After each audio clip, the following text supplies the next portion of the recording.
Assalamualaikum warahmatullahi wabarakatuh.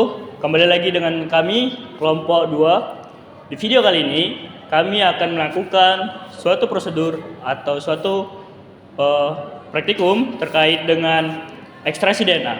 Ekstraksi DNA merupakan suatu aktivitas yang dimana untuk mengekstrak DNA dari suatu sampel, dimana sampel kami kali ini merupakan tanaman dari Hibiscus rosa sinensis atau kembang sepatu. Baik, perkenalkan, nama saya Noval Mahendra dan ada rekan-rekan saya. Saya Devi Juliasani. Saya Yohana. Saya Linda Lestari. Saya Najal Mukaroma. Saya Hazia Ranjasa Hakim. Oke, mungkin segitu aja opening kita kali ini. Kita akan lanjut ke prosedurnya. Let's go. Oke, di sini ada alat bahan yang kita gunakan untuk ekstraksi DNA dari kembang sepatu. Pada tahapan pertama, daun kembang sepatu dilap. Kemudian daun kembang sepatu ditimbang. Pada tahapan selanjutnya, daun kembang sepatu atau Hibiscus rosa sinensis dimasukkan ke dalam blender secara perlahan-lahan.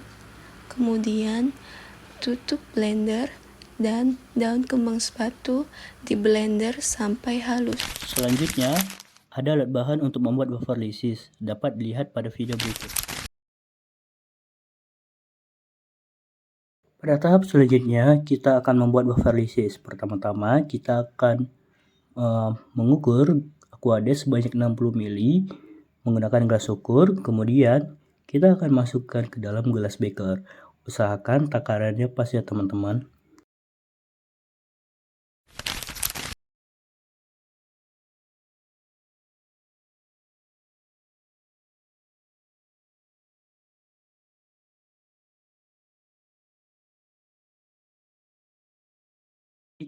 Setelah itu, kita akan menimbang sebanyak 20 gram garam yang akan kita gunakan untuk membuat buffer lysis.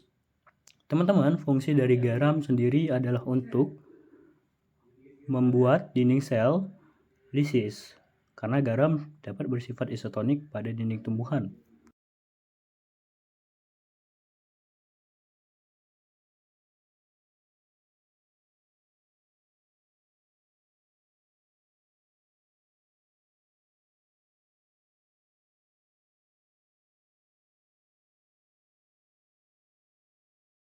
Setelah garam kita larutkan bersama dengan Aquades, kita akan menimbang deterjen sebanyak 20 gram juga.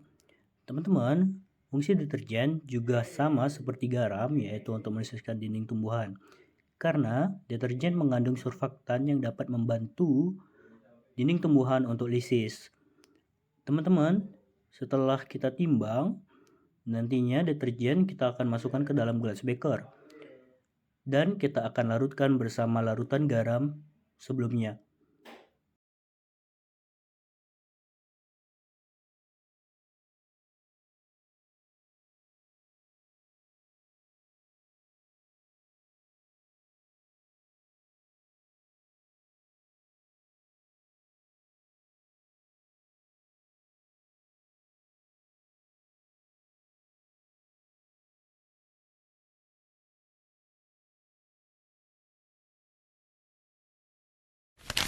Sampel daun yang telah ditimbang digerus dengan menggunakan mortal dan alu, lalu sesekali menambahkan sedikit buffer lysis agar daun dapat lebih mudah untuk dihaluskan.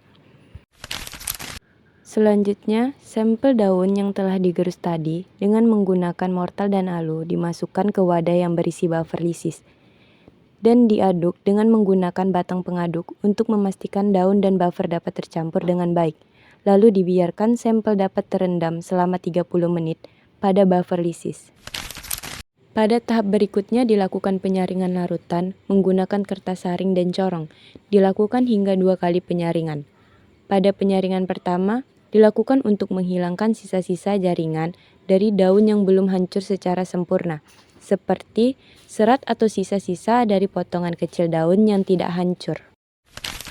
Lalu pada penyaringan kedua ini bertujuan untuk memastikan bahwa hasil saringan lebih jernih dan tidak ada lagi partikel kasar atau endapan yang bisa mengganggu proses selanjutnya.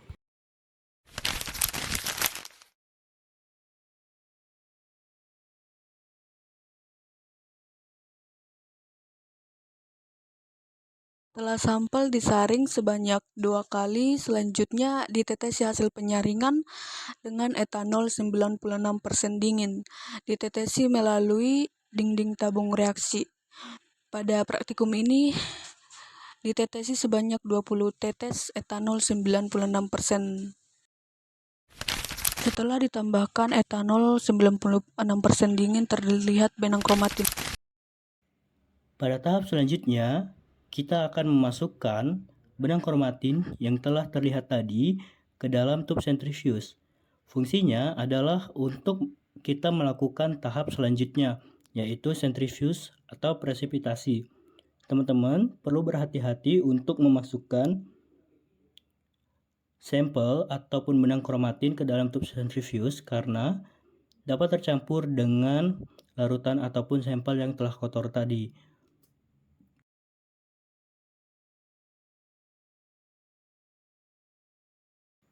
Dapat kita lihat hasil dari ekstraksi DNA kita pada video berikut. Oke teman-teman, mungkin segitu aja ekstraksi DNA kita kali ini atau uji kita kali ini. Sampai jumpa di video selanjutnya dari kelompok 2. Bye-bye.